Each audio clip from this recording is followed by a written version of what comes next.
जय श्री कृष्ण भक्तों, जय श्री कृष्ण। श्री राधा रानी की जय, ब्रज की महारानी की जय। श्री कुंज बिहारी श्री हरिदास। हरि भक्तों, जैसे कि 16 तारीख को श्री कृष्ण जन्माष्टमी आ रही है, जो कि स्वयं पर ब्रह्म का पृथ्वी पर प्राकट्य दिवस है। ध्यान रहे, यह जन्म नहीं प्राकट्य दिवस है, क्योंकि भगवान श्री कृष्ण कभी भी किसी के गर्भ से उत्पन्न नहीं होते। वे अपनी माया को अधीन करके, अर्थात ऐसी प्रतीति करवा के सदैव प्रकट ही होते हैं। श्री कृष्ण जन्माष्टमी के दिन श्रीमद् भागवत महापुराण के 10वें स्कंद के 3रे अध्याय अर्थात श्री कृष्ण जन्म का पाठ पढ़ने से भक्त को बहुत ही उत्तम फल प्राप्त होता है। इसमें कोई भी संशय नहीं है। आज हम श्लोकों सहित और उनके अर्थ सहित श्रीमद् भागवत महापुराण के 10वें स्कंद के 3रे अध्याय श्री कृष्ण जन्म का श्रवण करेंगे। श्री कृष्ण जन्म का उल्लेख पद्म पुराण में भी है, श्री विष्णु पुराण में भी है। आप चाहे तो यहाँ से भी श्रवण कर सकते हैं, परंतु भक्ति के लिए, जो कि श्रीमद् भागवत महापुराण की रचना कलयुग में भक्तों के मोक्ष प्राप्ति के लिए की गई, इसीलिए यहाँ से श्रवण करना सर्वोत्तम है।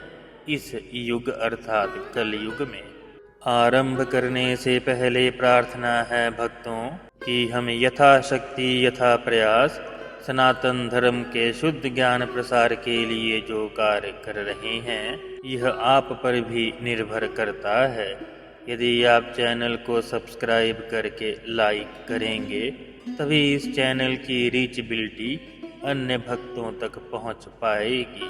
इसीलिए प्रार्थना है कि चैनल को सब्सक्राइब करके हमें कृतार्थ करें। आगे हरि इच्छा। आइए भक्तों, अब आरंभ करते हैं। हम ओंकार के साथ इस अध्याय का आरंभ करेंगे।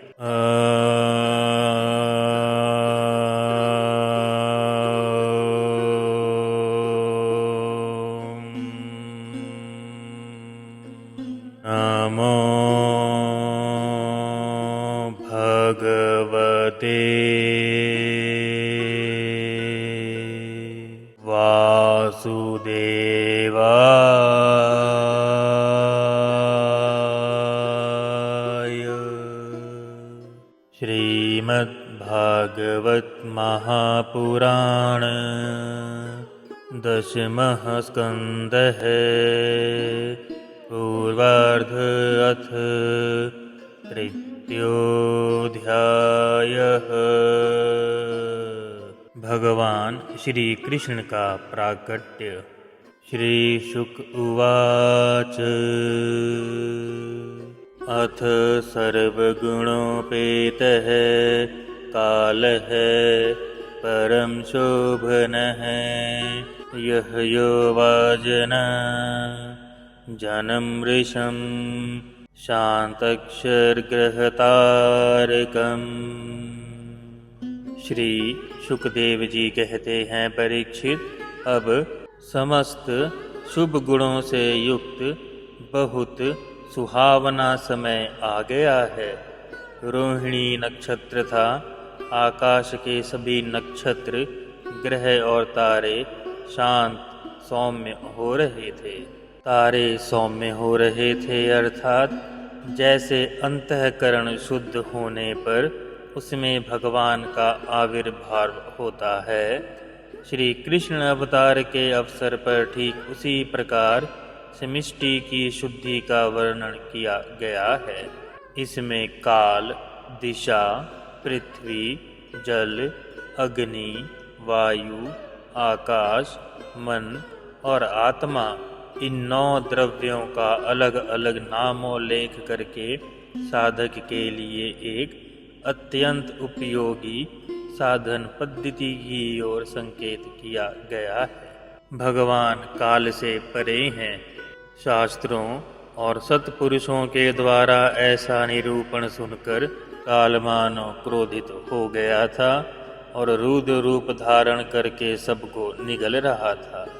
आज जब उसे मालूम हुआ कि स्वयं परिपूर्णतम भगवान श्री कृष्ण मेरे अंदर अवतरण हो रहे हैं, तब वह आनंद से भर गया और समस्त सद्गुणों को धारण कर तथा सुहावना बनकर प्रकट हुआ। हरि भक्तों, आइए अब इसमें दिशाओं का, पृथ्वी का, सबका थोड़ा ज्ञान ले लेते हैं। दिशा, प्राचीन शास्त्रों में दिशाओं को देवी माना गया है। उनके एक एक स्वामी भी होते हैं। जैसे प्राची के इंद्र, प्रीतिची के वरुण आदि। कंस के राज्यकाल में ये देवता पराधीन अर्थात कैदी हो गए थे। अब भगवान श्री कृष्ण के अवतार से देवताओं की गणना के अनुसार 11-12 दिनों में ही उन्हें छुटकारा मिल जाएगा। इसीलिए अपने पत्नियों के संगम सौभाग्य का अनुसंधान करके देवियां प्रसन्न हो गई। जो देव एवं दिशा के परिच्छेद से रहित हैं, वे ही प्रभु भारत के देश के व्रज प्रदेश में आ रहे हैं। यह अपूर्व आनंद उत्सव भी दिशाओं की प्रसन्नता का हेतु है। संस्कृत साहित्य में दिशाओं का एक नाम आशा भी है। दिशाओं की प्रसन्नता का एक अर्थ यह भी है कि जब सत्पुरुषों की आशा अभिलाषा पूर्ण होगी। विराट पुरुष के अवयव संस्थान का वर्णन करते हुए दिशाओं को उनका कान बताया गया है। श्री कृष्ण के अवतार के अवसर पर दिशाएं मानो यह सोचकर प्रसन्न हो गईं कि प्रभु असुर असाधुओं के उपद्रव से दुखी प्राणियों की प्रार्थना सुनने के लिए सतत सावधान है। पृथ्वी, हरि भक्तों, पुराणों में भगवान की 2 पत्नियों का उल्लेख मिलता है। एक श्रीदेवी, दूसरी भूदेवी। ये दोनों चल संपत्ति और अचल संपत्ति की स्वामिनी हैं। ये भगवान की पट रानियां हैं। जिस समय श्रीदेवी के निवास स्थान वैकुंठ से उतरकर भगवान भूदेवी के पास निवास स्थान पर पहुंचकर आने लगे, तब जैसे परदेश से पति के आगमन का समाचार सुनकर पत्नी सहज सज धज कर आगवानी करने के लिए निकलती है, वैसे ही पृथ्वी का मंगलमयी होना, मंगल चिन्हों को धारण करना स्वाभाविक ही है। भगवान के श्री चरण मेरे वक्षस्थल पर पड़ेंगे। अपने सौभाग्य का ऐसा अनुसंधान करके पृथ्वी आनंदित हो गई। वामन ब्रह्मचारी थे। परशुराम जी ने ब्राह्मणों को दान दे दिया। श्री रामचंद्र ने मेरी पुत्री जानकी से विवाह कर लिया। इसीलिए उन अवतारों में मैं भगवान का जो सुख प्राप्त नहीं कर सकी, वही इस बार श्री कृष्ण से प्राप्त करूंगी। यही सोचकर पृथ्वी मंगलमयी हो गई। अपने पुत्र मंगल को गोद में लेकर पति देव का स्वागत करने के लिए चली। हरि भक्तों, मंगल धरा के पुत्र हैं, परंतु वह धरा और शिव जी के पुत्र हैं। अर्थात शिव जी का एक पुत्र और है, वह मंगल है, जो भगवान शिव के तेज के पृथ्वी पर गिरने से प्रकट हुआ था। इसमें भगवान गणेश और कार्तिकेय के युद्ध की कथा का उल्लेख भी हमें पुराणों में मिलता है, जिसका हम फिर कभी श्रवण करेंगे। जल और नदियाँ।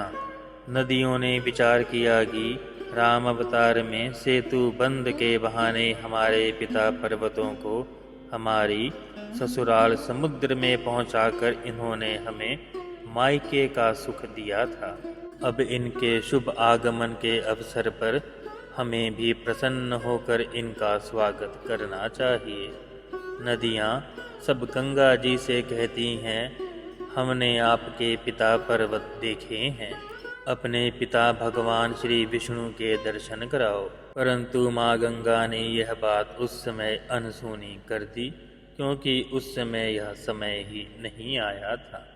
परंतु अब इसीलिए नदियाँ प्रसन्न हो गई हैं कि हम स्वयं उन्हें देख लेंगे। भक्तों, सदैव निर्मल हृदय को ही भगवान मिलते हैं और वे इसीलिए सब निर्मल हो गईं।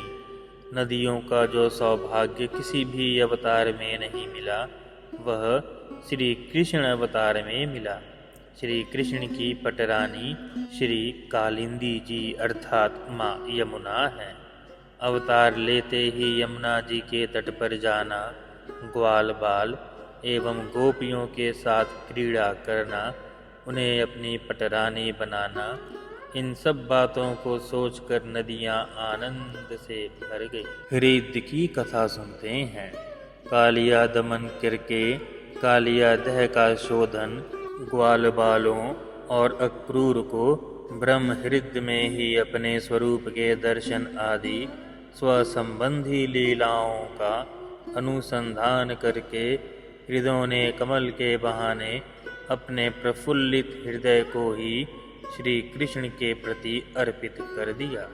उन्होंने कहा, प्रभु भले ही हमें लोग जड़ समझा करें, आप हमें कभी स्वीकार करेंगे। इसी भावी सौभाग्य के अनुसंधान से हम सहृदय हो रहे हैं। अग्नि। इस अवतार में श्री कृष्ण ने व्योमासुर, तृणाव्रत, कालिया के दमन से आकाश, वायु और जल की शुद्धि की है। मृद भक्षण से पृथ्वी की, अग्नि पान से अग्नि की। भगवान श्री कृष्ण ने अग्नि को 2 बार अपने मुंह में धारण किया है। इस भावी सुख का अनुसंधान करके ही अग्निदेव शांत होकर प्रज्वलित होने लगे। देवताओं के लिए यज्ञ भाग आदि बंद हो जाने के कारण अग्निदेव भी भूखे ही थे। अब भगवान श्री कृष्ण के अवतार से अपने भोजन मिलने की आशा से अग्निदेव प्रसन्न होकर प्रज्वलित हो उठे। वायु। उदार शिरोमणि भगवान श्री कृष्ण के जन्म के अवसर पर वायु ने सुख लुटाना आरंभ किया, क्योंकि सामानशील से ही मैत्री होती है। जैसे स्वामी के सामने सेवक प्रजा अपने गुण प्रकट करके उसे प्रसन्न करती है, वैसे ही वायु भगवान के सामने अपने गुण प्रकट करने लगी। आनंद कंद श्री चंद्र के मुखार बिंद पर श्रम जनित संवेद बिंदु आ जाएंगे, तब मैं ही शीतल मंद सुगंध गति से उन्हें सुखाऊंगा। सवेद बिंदु अर्थात भक्तों पसीना। यह सोचकर पहले से ही वायु सेवा का अभ्यास करने लगी। यदि मनुष्य को प्रभु चरणारविंद के दर्शन की लालसा हो तो उसे विश्व की सेवा ही करनी चाहिए।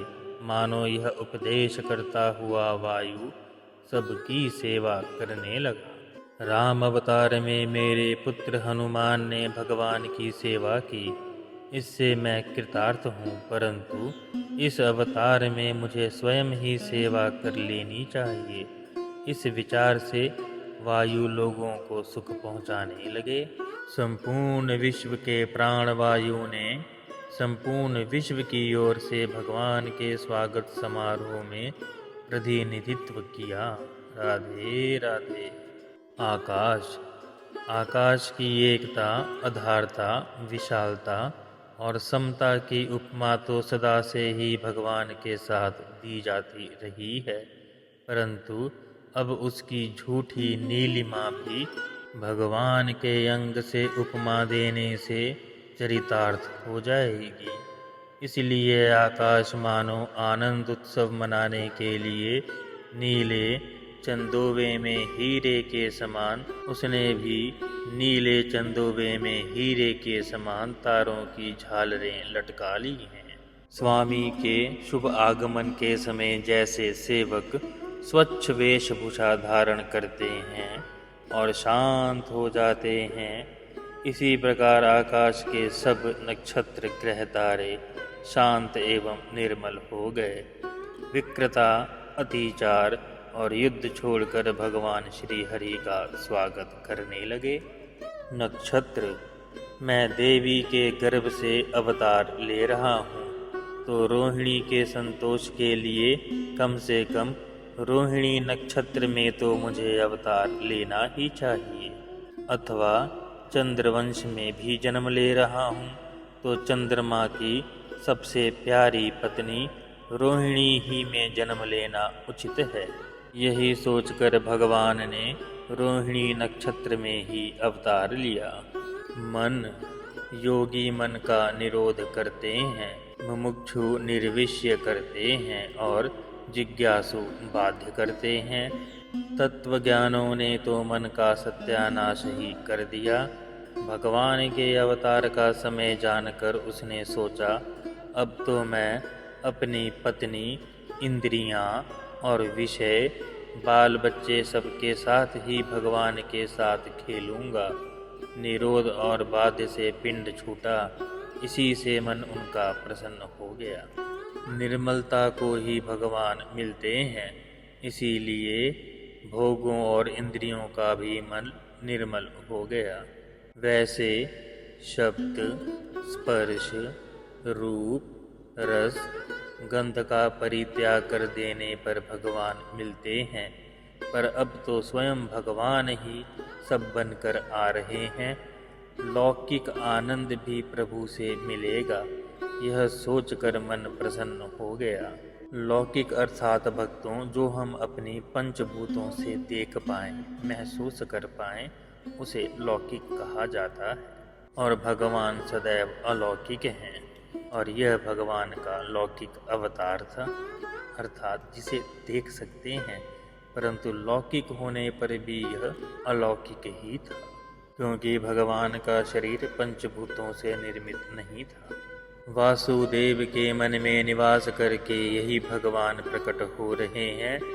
वह हमारी ही जाति का है, यह सोचकर मन प्रसन्न हो गया। सुमन अर्थात देवता और शुद्ध मन को सुख देने के लिए ही भगवान का अवतार हो रहा है, यह जानकर सुमन प्रसन्न हो गए। संतों में, स्वर्ग में और उपवन में सुमन अर्थात शुद्ध मन, देवता और पुष्प, ये सब आनंदित हो गए। क्यों ना हो, माधव का आगमन जो हो रहा है। भाद्र मास: भद्र अर्थात कल्याण करने वाला। कृष्ण पक्ष स्वयं कृष्ण से संबंध रखने वाला है।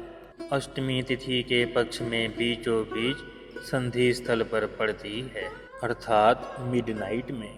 रात्रि योगी जनों को प्रिय है, अर्थात वैरागियों को। निशित यातियों का संध्या काल और रात्रि के 2 भागों की संधि है। उस समय श्री कृष्ण के आविर्भाव का अर्थ है अज्ञान के घोर अंधकार में दिव्य प्रकाश, क्योंकि यह निशित यतियों का संध्या काल अर्थात इसमें पूजा नहीं की जाती, केवल 4 रात्रियों में ही इसमें साधना का प्रावधान है, जिसमें श्री कृष्ण जन्माष्टमी, महाशिवरात्रि, होलिका दहन और दिवाली की रात्रि ही मान्य हैं। बाकी किसी भी संध्या को निषिद्ध किया गया है। निशानाथ चंद्र के वंश में जन्म लेना है तो निशा के मध्य भाग में अवतरीण होना भी उचित है। अष्टमी के चंद्र उदय का समय भी वही है। यदि वासुदेव जी मेरा जात कर्म नहीं करते तो हमारे वंश के आदि पुरुष चंद्रमा समुद्र स्नान करके अपने कर किरणों से अमृत का वितरण करें। हरि भक्तों, यह पूरा विवरण पहले श्लोक के नक्षत्रों के सम हो जाने का अर्थ था। दिशः प्रसेदु गर्गनम निर्मलोडु गणोदयम् महिमंगल भूयष्टपुरग्राम प्रजाकार। अर्थात दिशाएं स्वच्छ और प्रसन्न थी। निर्मल आकाश में तारे जगमगा रहे थे। पृथ्वी के बड़े बड़े नगर और छोटे छोटे गांव और अहीरों की बस्तियां और हीरे आदि की खानें मंगलमय हो रही थी। अद्य है प्रशंसा लीला हृदा जलरूहा श्रिय है द्विजाली कुल संगादस्त बका वन राज्य। नदियों का जल निर्मल हो गया था।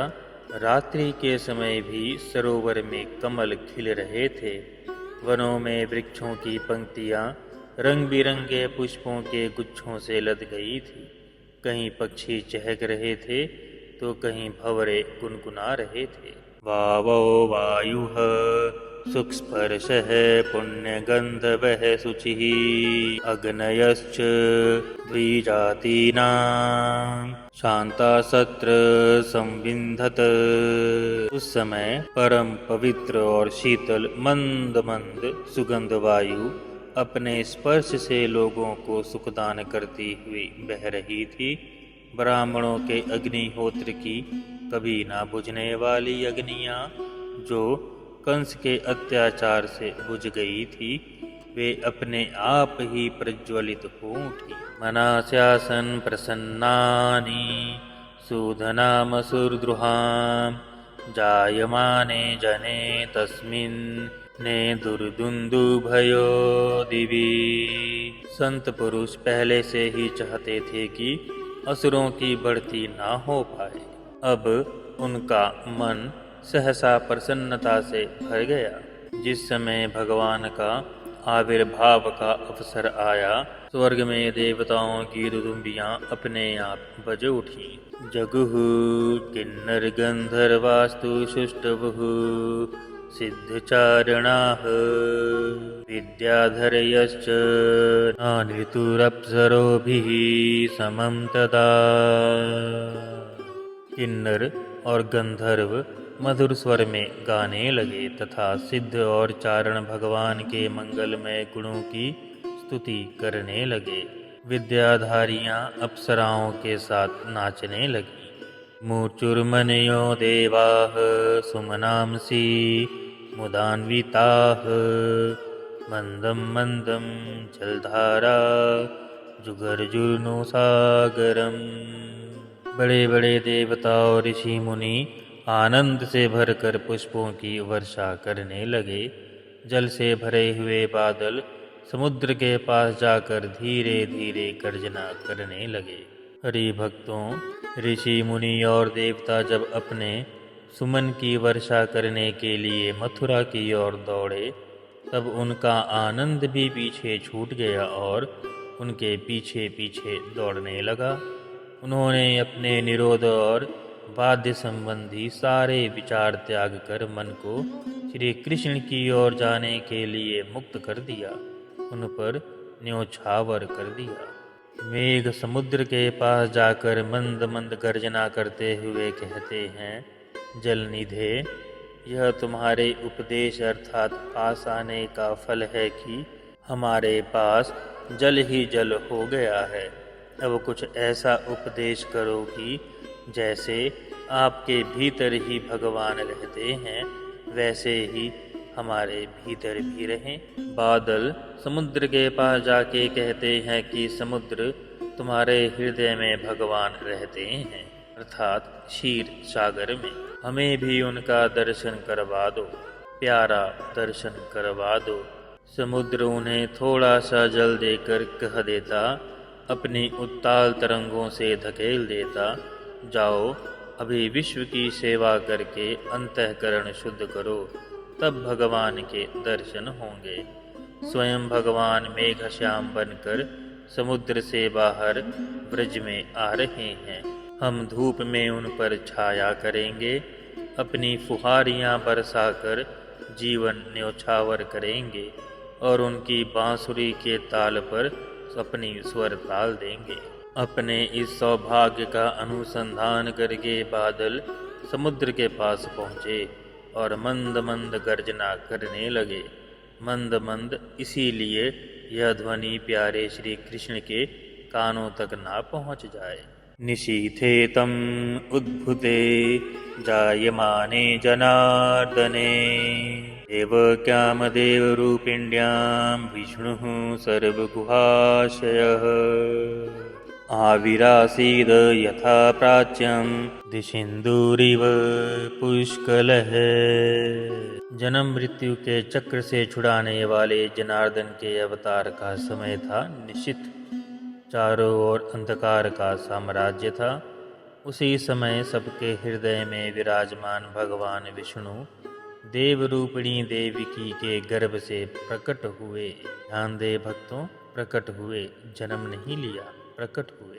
जैसे पूर्व दिशा में 16 कलाओं से पूर्ण चंद्रमा उदय हो गया। तमद्भुतं बालकं उच्चेषणं चतुर्भुजं शङ्खगदायुधं श्रीवत्सलक्षणं गलशोभिकौस्तुभं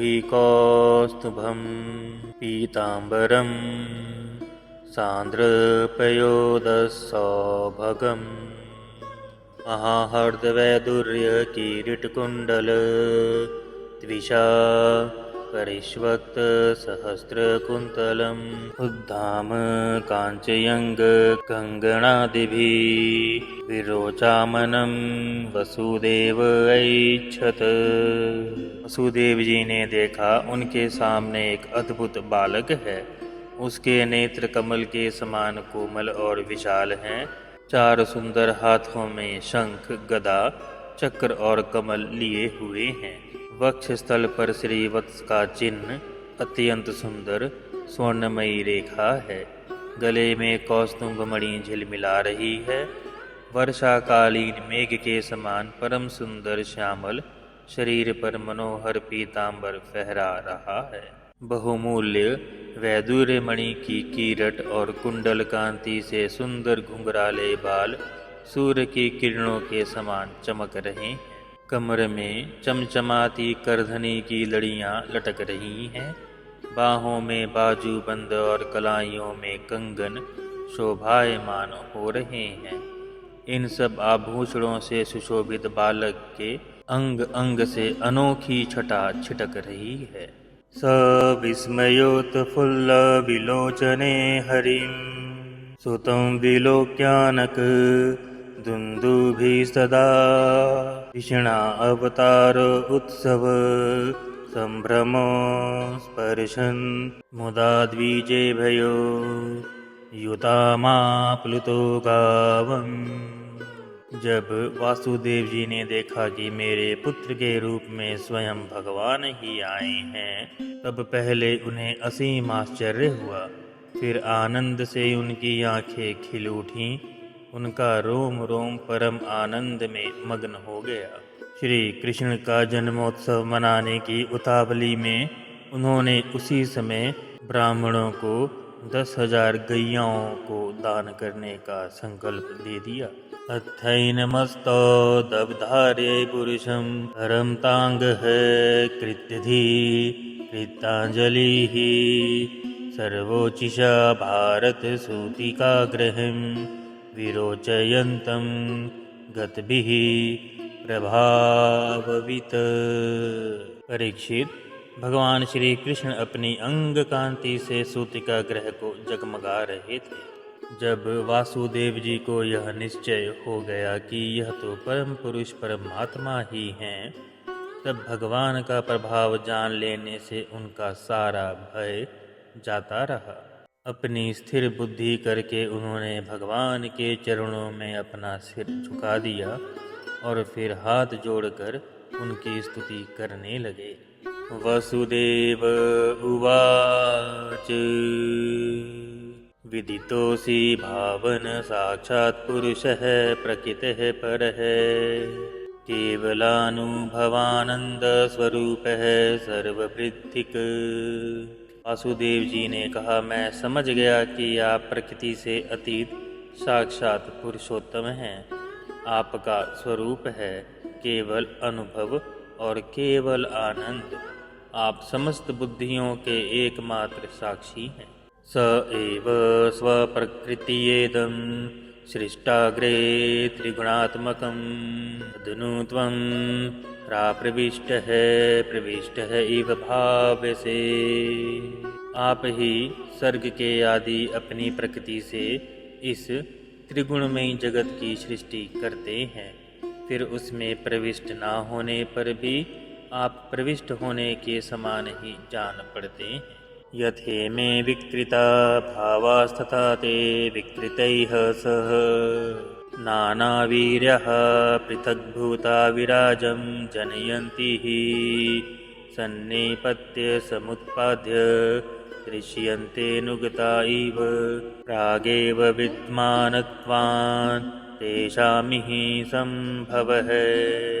जैसे जब तक महातत्व आदि कारण तत्व पृथक पृथक रहते हैं, तब तक उनकी शक्ति भी पृथक पृथक होती है।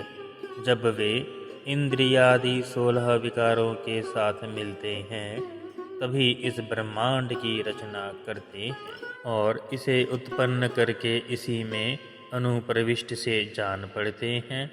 परंतु सच्ची बात तो यह है कि वे किसी भी पदार्थ में प्रवेश नहीं करते। ऐसे होने का कारण यह है कि उनसे बनी हुई जो भी वस्तु है, उसमें तो वे पहले से ही विद्यमान रहते हैं। एवं भवान बुद्ध्यनुमेय लक्षणौ आहुर्गुणैः सन्नपि तद्गुणाग्रहे अनावृत्वाद् बहिरन्तरं न ते सर्वस्य सर्वात्मन आत्मवस्तुनः। आत्मवस्तुनः। ठीक वैसे ही बुद्धि के द्वारा केवल गुणों के लक्षण का ही अनुमान किया जाता है और इंद्रियों के द्वारा केवल गुणमय विषयों का ही ग्रहण होता है। यद्यपि आप उनमें रहते हैं, फिर भी उन गुणों के ग्रहण से आपका ग्रहण नहीं होता। इसका कारण यह है कि आप सब कुछ हैं, सबके अंतर्यामी हैं और परमार्थ सत्य आत्म स्वरूप हैं। गुणों का आवरण आपको ढक नहीं सकता, इसलिए आप में ना बाहर है ना भीतर, फिर भी आप किस में प्रवेश करेंगे। अर्थात इसीलिए प्रवेश ना करने पर भी आप प्रवेश किए हुए के समान दिखते हैं। यह आत्मनो दृश्य गुणेषु सन्निति व्यवसयते स्वव्यतिरेकेतो बुद्धः विनानुवादं न च तन्मिशितं समज्ञय सत्यमुपादतत् पुमान्। जो अपने इस दृश्य गुणों को अपने से पृथक मानकर सत्य समझता है, वह अज्ञानी है, क्योंकि विचार करने पर ये देह और गेह आदि पदार्थ वागलिसा के सिवा और कुछ भी सिद्ध नहीं होते। विचार के द्वारा जिस वस्तु का अस्तित्व सिद्ध नहीं होता, बल्कि जो बाधित हो जाती है, उसको सत्य मानने वाला पुरुष बुद्धिमान कैसे हो सकता है। त्वत्वोऽसय जन्म स्थिति संयमान् विभो वदन्ति यीहात् गुणादभिक्रियात्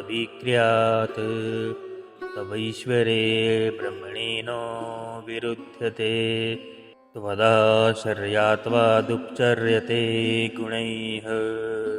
प्रभो कहते हैं कि आप स्वयं समस्त क्रियाओं, गुणों और विकारों से रहित हैं, फिर भी इस जगत की सृष्टि, स्थिति और प्रलय आपसे ही होते हैं। यह बात परम ऐश्वर्यशाली परब्रह्म परमात्मा के लिए असंगत नहीं है, क्योंकि तीनों गुणों के आश्रय आप ही हैं। इसलिए उन गुणों के कार्य आदि का आप में ही आरोप किया जाता है। सत्वं त्रिलोकस्थितियै स्वमायाया बिभर्षि शुक्लं खलु वर्णमात्मनः सर्गाय रक्तं रजोषि पबृहितं कृष्णं च वर्णं तमसा जान्यये। आप ही तीनों लोकों की रक्षा करने के लिए अपनी माया से सत्वमय शुक्ल वर्ण अर्थात पोषणकारी विष्णु रूप धारण करते हैं।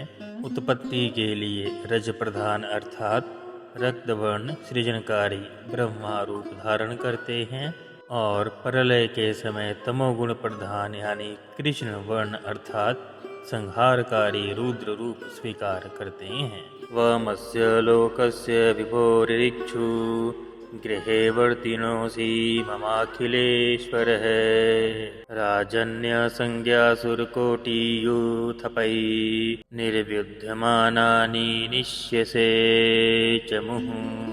प्रभु आप सर्वशक्तिमान और सबके स्वामी हैं, इसीलिए संसार की रक्षा के लिए आपने मेरे घर में अवतार लिया है। आजकल कोटि कोटि असुर सेनापतियों ने राजा का नाम धारण कर रखा है और अपने अधीन बड़ी बड़ी सेनाएं कर रखी हैं। आप उन सब का संहार करेंगे। अयं त्वसभ्य सत्व जन्मनो गृहे श्रुत्वाग्रजान् सते न्यवथित शूरेश्वर स तेऽवतारं पुरुषैः समर्पितम् श्रुत्वाधुनैवाभिसर्प्ययुधायुद्धः। देवताओं के भी आराध्य देव प्रभु यह कंस बड़ा दुष्ट है। इसे जब मालूम हुआ कि आपका अवतार हमारे घर में होने वाला है तब उसने आपके भय से आपके बड़े भाइयों को मार डाला। अभी उसके दूत आपके अवतार का समाचार उसे सुनाएंगे और वह अभी अभी हाथ में शस्त्र लेकर दौड़ा आएगा। श्री शुक उवाच अथैनमात्मजं वीक्ष्य महापुरुषलक्षणं देवकी तमुपाध्यावत् कंसादभीता शुचिस्मिता। परीक्षित, इधर देवकी ने देखा कि मेरे पुत्र में तो पुरुषोत्तम भगवान के सभी लक्षण मौजूद हैं। पहले तो उन्हें कंस से कुछ भय मालूम हुआ, परंतु फिर वे बड़े पवित्र भाव से मुस्कुराते हुए स्तुति करने लगी। देवक्युवाच रूपं यत्तत् प्राहुरव्यभक्तमाध्यं ब्रह्म ज्योतिर्निर्गुणं निर्विकारं सत्तामात्रं निर्विशेषं निरीहं स त्वं साक्षात् विष्णुरध्यात्मदीपः।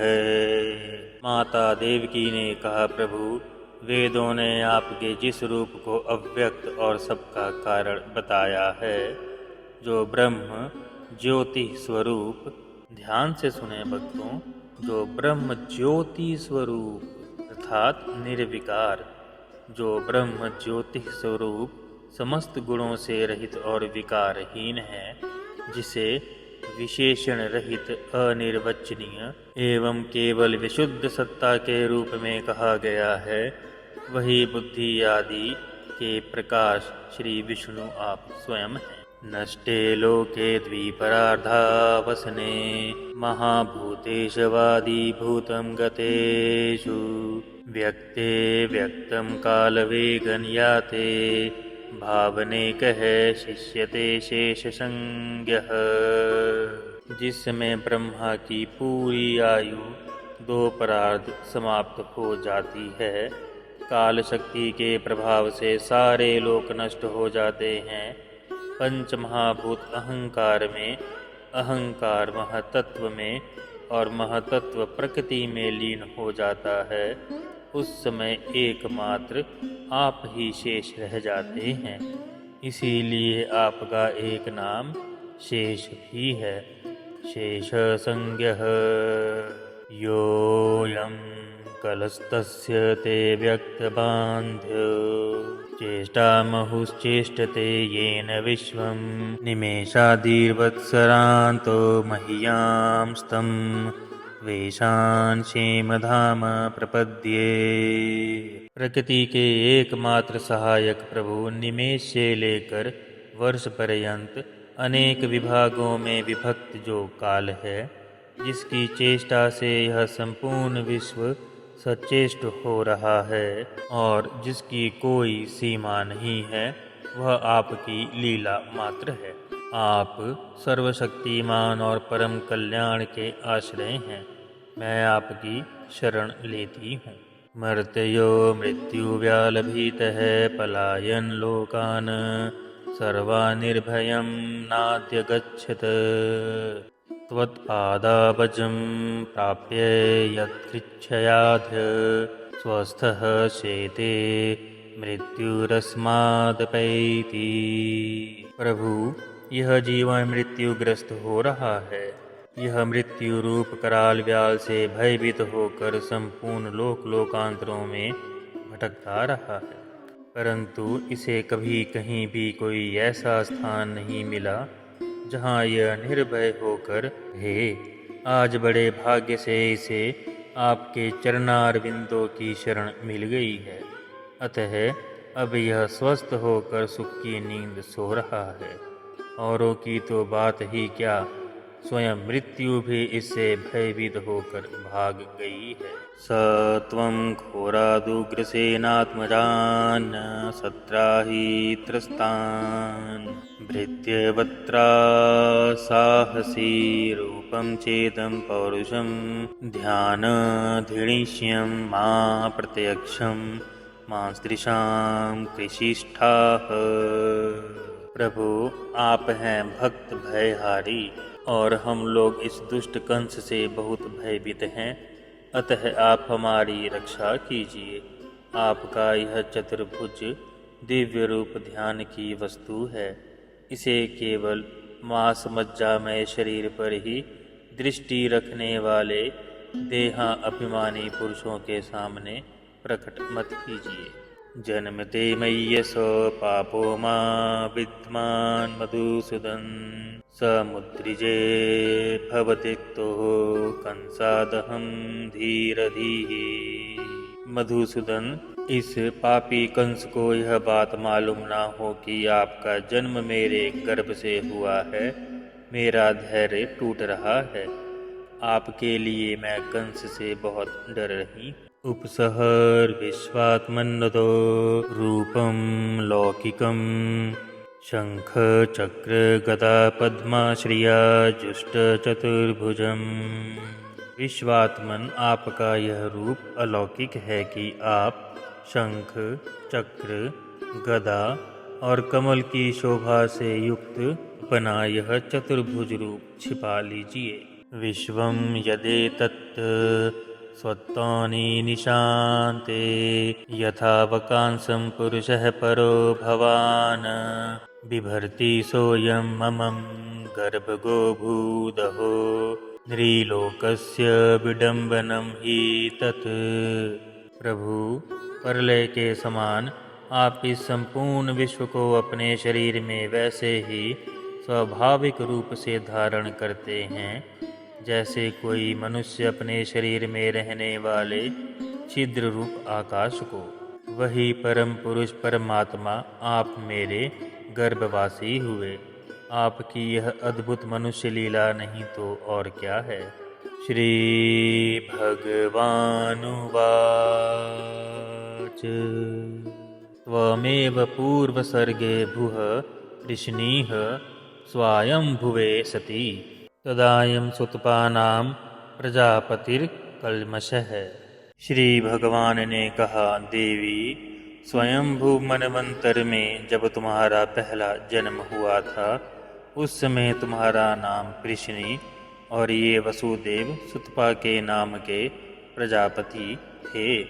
तुम दोनों के हृदय बड़े ही शुद्ध थे।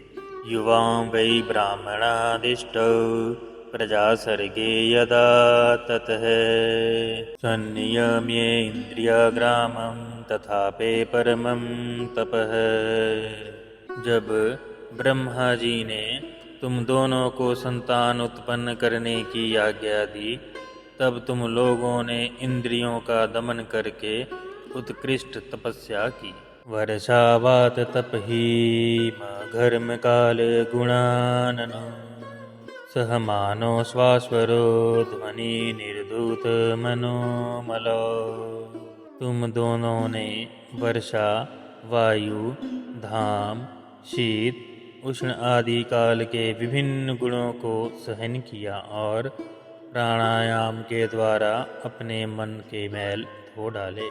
क्षीण पाणी नीलाहार वपुशान्तेन चेतसा मत्तः कामानभिपसन्तो मदाराधन्मीहतुः।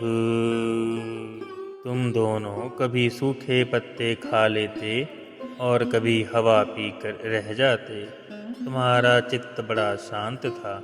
इस प्रकार तुम लोगों ने मुझसे अभीष्ट वस्तु प्राप्त करने की इच्छा से मेरी आराधना की। एवं वा तप्योस्तीव्रं तपः परम दुष्करं दिव्यवस्त्रशस्त्राणि द्वादशेयुर्मदात्मनोः। मुझ में चित लगाकर ऐसा परम दुष्कर और घोर तप करते करते देवताओं के 12,000 वर्ष बीत गए, अर्थात 12,000 दिव्य वर्ष, मनुष्यों के वर्ष नहीं। यदा वां परितुष्टो हम मुना वपुषा घने तपसा श्रद्धया नित्यं भक्त्या च हृदि भावितः प्रादुरासं वरदारङ्गयुवयोः कामदित्यस्य वीर्यतां वर इत्युक्ते माद्विषो वां वृत्तः सुतः। पुण्यमयी देवी, उस समय मैं तुम दोनों पर प्रसन्न हुआ, क्योंकि तुम दोनों ने तपस्या, श्रद्धा और प्रेममयी भक्ति से अपने हृदय में नित्य निरंतर मेरी भावना की थी। उस समय दोनों की अभिलाषा पूर्ण करने के लिए वर देने वालों का राजा मैं इसी रूप से तुम्हारे सामने प्रकट हुआ था। जब मैंने कहा था तुम्हारी जो इच्छा हो मुझसे मांग लो, तब तुम दोनों ने मेरे जैसा पुत्र मांगा। अजुष्ट ग्राम्य विषयावनपत्यौ च दंपती नावव्रथे पवर्गं मे मोहितो मम्मय्यया। उस समय तक विषय भोगों से तुम लोगों का कोई संबंध नहीं था, तुम्हारे कोई संतान भी न थी, इसीलिए मेरी माया से मोहित होकर तुम दोनों ने मुझसे मोक्ष नहीं मांगा। गते मयि युवां लब्ध्वा वरं मत्सदृशं सुतं ग्राम्ययान भोगान जातं युवां प्राप्त मनोरथौ। तुम्हें मेरे जैसा पुत्र होने का वर प्राप्त हो गया और मैं वहाँ से चला गया। अब सफल मनोरथ होकर तुम लोग विषयों का भोग करने लगे। अद्विष्टान्यतं लोके शीलोदार्य गुणः समम् अहं सुतो वां भवं वृष्णिगर्भ इति श्रुतः। मैंने देखा कि संसार में शील, स्वभाव, उदारता तथा अन्य गुणों में मेरे जैसा दूसरा कोई नहीं है, इसीलिए मैं ही तुम दोनों का पुत्र हुआ और उस समय मैं वृष्णि गर्भ के नाम से व्याख्यात हुआ। तयोर्वां पुनर्विवाह मादित्यमास कश्यपात् उपेन्द्र इति व्याख्यातो वामन्त्वाच्च वामनः। फिर दूसरे जन्म में तुम हुई अदिति और वसुदेव हुए कश्यप। उस समय भी मैं तुम्हारा पुत्र हुआ। मेरा नाम था उपेंद्र। शरीर छोटा होने के कारण मुझे वामन भी कहते थे। तृतीयस्मिन् भवेऽहं वै तन्नैव वपुषाथ वाम जातो भूयस्तयोरैव सत्यं मे व्याहृतं सती। सती देवी की तुम्हारे इस तीसरे जन्म में भी मैं उस रूप से तुम्हारा पुत्र हुआ हूँ। मेरी वाणी सदा सत्य होती है। भगवान श्री कृष्ण ने विचार किया कि मैंने तो इनको वर दे दिया कि मेरे सदृश पुत्र होगा, परंतु इसको मैं पूरा नहीं कर सकता, क्योंकि वैसा और कोई है ही नहीं। किसी को कोई वस्तु दे देने की प्रतिज्ञा करके पूरी ना कर सके तो उसके समान 3 गुनी वस्तु देनी चाहिए। मेरे सदृश पदार्थ के समान मैं ही हूँ, अतएव मैं अपने आप को 3 बार इनका पुत्र बनाऊंगा। एतद्वां दर्शितं रूपं प्राग्जन्म स्मरणाय मे, नान्यथा मद्भवं ज्ञानं मर्त्यलिंगेन जायते। मैंने तुम्हें अपना यह रूप इसलिए दिखाया है कि तुम्हें मेरे पूर्व अवतारों का स्मरण हो जाए। यदि मैं ऐसा नहीं करता तो केवल मनुष्य शरीर से मेरे अवतार की पहचान ना हो पाती। युवा मां पुत्र भावेन ब्रह्म भावेन चास्कृत चिन्तयन्तो कृत्स्नेहो यास्येथे मद्गतिं पराम्। तुम दोनों मेरे प्रति पुत्र भाव तथा निरंतर ब्रह्म भाव रखना। इस प्रकार वात्सल्य, स्नेह और चिंतन के द्वारा तुम्हें मेरे परम पद की प्राप्ति होगी। श्री शुक उवाच इति युक्त्वा सिद्धिरिस्तूष्णी भगवानात्ममय्यया पित्रोः समापश्यतोः सद्यो बभूव प्रकृतः शिशुः। श्री सुखदेव जी कहते हैं, भगवान इतना कहकर चुप हो गए। अब उन्होंने अपनी योग माया से पिता माता को देखते देखते तुरंत ही एक साधारण शिशु का रूप धारण कर लिया। ततश्च शौरीर्भगवत् प्रचोदितः सुतं समादाय ससूतकागृहात्। यदा बहिर्गन्तुमियेष तद्धिर्जा योगमायाजनी नंदजायया। अब वासुदेव जी ने भगवान की प्रेरणा से अपने पुत्र को लेकर सूतिका गृह से बाहर निकलने की इच्छा की। उसी समय नंद पत्नी यशोदा के गर्भ से उस योग माया का जन्म हुआ, जो भगवान की शक्ति होने के कारण उनके समान ही जन्म रहित है। तया हृत्य प्रत्यय सर्ववृत्तिषु द्वाहस्थेषु पौरुषेवपि शायति तेष्वथ। द्वारस्तु सर्वाः पीता दुरत्यया बृहत्कपाटाय सकीलशृङ्खलैः। आह कृष्णवाहे वसुदेव आगते स्वयं व्यवर्णयन्त यथा तमो रवेः।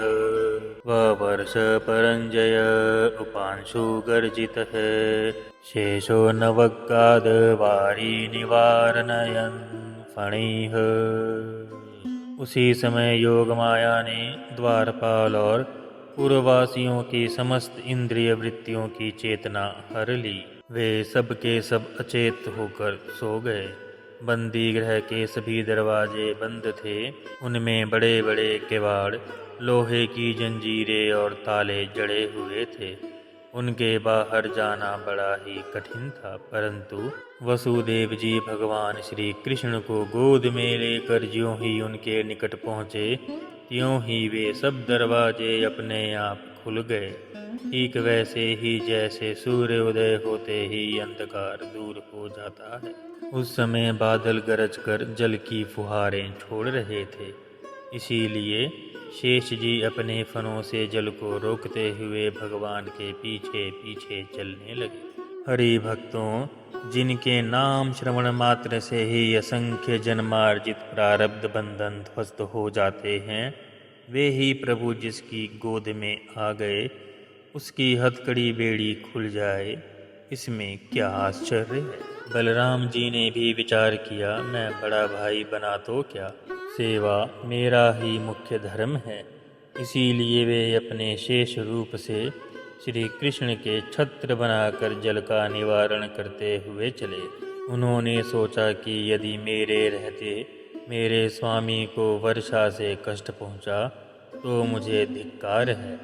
इसीलिए उन्होंने अपना सिर आगे कर दिया। मगनो निवर्षत्य सकृद्य यमानुजा गंभीर तो योगजवोर्मी फेनिला भयानका वर्तशताकुला नदी मार्गं ददौ सिंधुरेव श्रियः पतैः।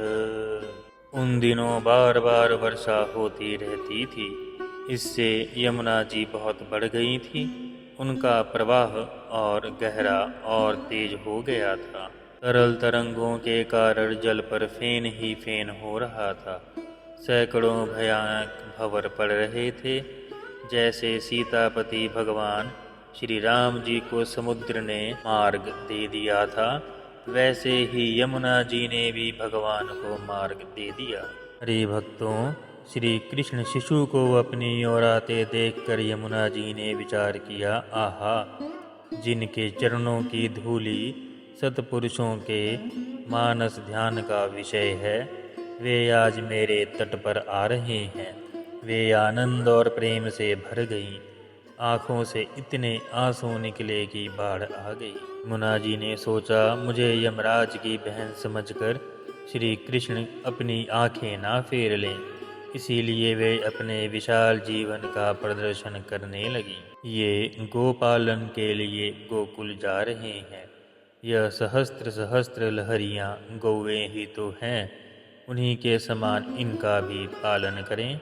कालिया नाग तो मुझ में पहले से ही हैं और ये दूसरे शेष नाग भी मुझ में आ रहे हैं। अब मेरी गति क्या होगी? यह सोचकर यमुना जी थपेड़ों से उनका निवारण करने के लिए बढ़ गईं।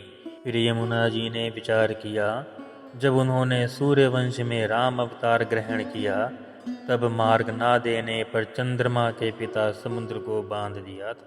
अब ये चंद्रवंश में प्रकट हुए हैं और मैं सूर्य की पुत्री हूँ। यदि मैं मार्ग ना दूंगी तो यह मुझे भी बांध देंगे। मुना जी का भक्तों एक नाम कृष्णा भी है। भगवान श्री कृष्ण का नाम कृष्ण है, कृष्णा नाम गलत उच्चारण है। यमुना जी ने सोचा, मेरा नाम कृष्णा, मेरा जल कृष्ण, मेरे बाहर श्री कृष्ण है, फिर मेरे हृदय में ही उनकी स्फूर्ति क्यों ना हो। ऐसा सोचकर मार्ग देने के बहाने यमुना जी ने श्री कृष्ण को अपने हृदय में ले लिया। नंद व्रजम शौरी रूपेत्य तत्र तान गोपान प्रसुप्तानुपल्भ्य निद्रया सुतम यशोदाशयने निधायत सुतात्मुपादाय पुनगृहान गात। वासुदेव जी ने नंद बाबा के गोकुल में जाकर देखा कि सब के सब गोप नींद से अचेत पड़े हैं। उन्होंने अपने पुत्र को यशोदा जी के शैया पर सुला दिया और उनकी नवजात कन्या को लेकर वे बंदी गृह में लौट आए।